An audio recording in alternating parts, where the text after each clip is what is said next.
Hi നമസ്കാരം. Voice of മുജീബിലേക്ക് എവർക്കും സ്വാഗതം. Channel ആദ്യമായി കാണുന്നവർ സബ്സ്ക്രൈബ് ചെയ്യുക, ലൈക്ക് ചെയ്യുക, നിങ്ങളുടെ അഭിപ്രായങ്ങൾ കമൻ്റായി രേഖപ്പെടുത്തുക. ഇന്ന് നിങ്ങളുമായി പങ്കുവെക്കുന്നത് ക്രിക്കറ്റിനെ പ്രണയിച്ച ഒരച്ഛൻ്റെയും മകൻ്റെയും വേറിട്ട കഥയാണ്. പറഞ്ഞു വരുമ്പോൾ സിനിമാ കഥ പോലെ നിങ്ങൾക്ക് തോന്നിപ്പിക്കുമെങ്കിലും ഇത് റിയൽ ലൈഫാണ്. ഇന്ത്യയിൽ ജനിച്ചു വളർന്ന ബൽജിത് സിംഗ് കാനഡയിലേക്ക് കുടിയേറിപ്പാർക്കുന്നു.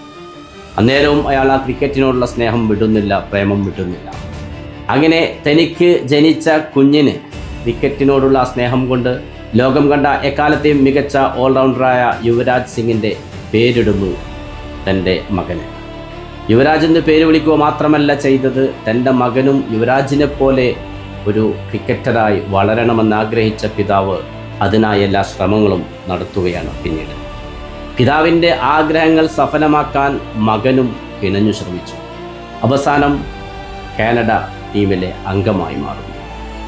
ആ 19-കാരൻ യുവരാജ് ഈ വേൾഡ് കപ്പിൽ ഒരു സെഞ്ചുറി നേടിയിരിക്കുന്നു. ഏതെങ്കിലും ഒരു ചെറു ടീമിനെതിരെയല്ല യുവരാജ് സെഞ്ചുറി നേടിയത്. യുവരാജ് സിംഗിനെ പോലെ തന്നെ ലെഫ്റ്റ് ഹാൻഡറായ യുവരാജ് സെഞ്ചുറി നേടിയത് ന്യൂസിലൻഡിനെതിരെയായിരുന്നു. 65 പന്തുകളിൽ 110 റൺസ്, 6 സിക്സുകളും 11 ഫോറുകളും. അതെ, ക്രിക്കറ്റ് എന്ന വികാരത്തിന് അതിരുകൾ നിശ്ചയിക്കാൻ കഴിയില്ലെന്ന് കാണിച്ചു തന്ന അച്ഛനും മകനും ഇന്ന് ഏറെ ചർച്ച ചെയ്യപ്പെട്ടുകൊണ്ടിരിക്കുകയാണ്. അങ്ങനെ ഒട്ടനവധി മത്സരങ്ങളാണ് ഗ്രൂപ്പ് തലത്തിൽ ഈ വേൾഡ് കപ്പിൽ കഴിഞ്ഞുപോയത്.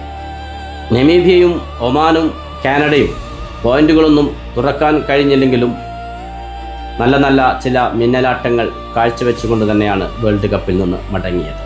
മറ്റൊരു ആവേശകരമായ മത്സരമായിരുന്നു ഇംഗ്ലണ്ടും നേപ്പാളും തമ്മിൽ നടന്ന ഗ്രൂപ്പ് തലത്തിലുള്ള മത്സരം. അവസാന നിമിഷം വരെ ഇംഗ്ലണ്ടുകാരെ വിറപ്പിച്ചുകൊണ്ട് അവസാനം നേപ്പാൾ കീഴടങ്ങുന്നത് 4 റൺസിൽ മാത്രമാണ്.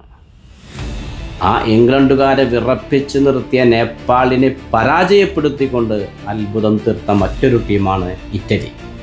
അതുപോലെ തന്നെ ബംഗ്ലാദേശിന് പകരക്കാരായി എത്തിയ സ്കോട്ട്ലൻഡ്, അവരും അവരുടെ സാന്നിധ്യം അറിയിച്ചുകൊണ്ട് 2 പോയിന്റും നേടിക്കൊണ്ട് തന്നെയാണ് ലോകകപ്പ് ഗ്രൂപ്പ് തല മത്സരം കഴിയുമ്പോൾ വിട പറയുന്നത്. അങ്ങനെ ഒട്ടനവധി ആവേശത്തിൻ്റെയും ആഹ്ലാദത്തിൻ്റെയും നിമിഷങ്ങൾ സമ്മാനിച്ചുകൊണ്ടാണ് ഗ്രൂപ്പ് തല മത്സരങ്ങൾ കഴിഞ്ഞു പോയിട്ടുള്ളത്. അഫ്ഗാനിസ്ഥാനും സൗത്ത് ആഫ്രിക്കയും തമ്മിൽ നടന്ന മത്സരം ഒരു കാലത്തും ഒരു ക്രിക്കറ്റ് പ്രേമിയും മറക്കുകയില്ല. സൗത്ത് ആഫ്രിക്കയ്ക്കെതിരെ സമനില പിടിക്കുന്നു, അവസാനം സൂപ്പർ ഓവറിലേക്ക് കളി പോകുന്നു. ആ സൂപ്പർ ഓവറിലും സമനില പിടിക്കുന്നു.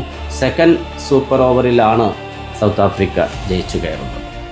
അങ്ങനെ ക്രിക്കറ്റ് പ്രേമികൾക്ക് മറക്കാൻ കഴിയാത്ത ഒട്ടനവധി മുഹൂർത്തങ്ങൾ സമ്മാനിച്ചുകൊണ്ടാണ് 2026 T20 വേൾഡ് കപ്പിൻ്റെ ഗ്രൂപ്പ് തല മത്സരങ്ങൾ അവസാനിക്കുന്നത്. അടുത്ത ക്രിക്കറ്റ് വിശേഷങ്ങളുമായി നിങ്ങളിലേക്ക് വീണ്ടും എത്തും. നിങ്ങളുടെ സ്വന്തം വോയിസ് ഓഫ് മുജീബ്. ചാനൽ ആദ്യമായി കാണുന്നവർ സബ്സ്ക്രൈബ് ചെയ്യുക, ലൈക്ക് ചെയ്യുക, നിങ്ങളുടെ അഭിപ്രായങ്ങൾ കമൻ്റായി രേഖപ്പെടുത്തുക. തൽക്കാലം വിട. Good bye.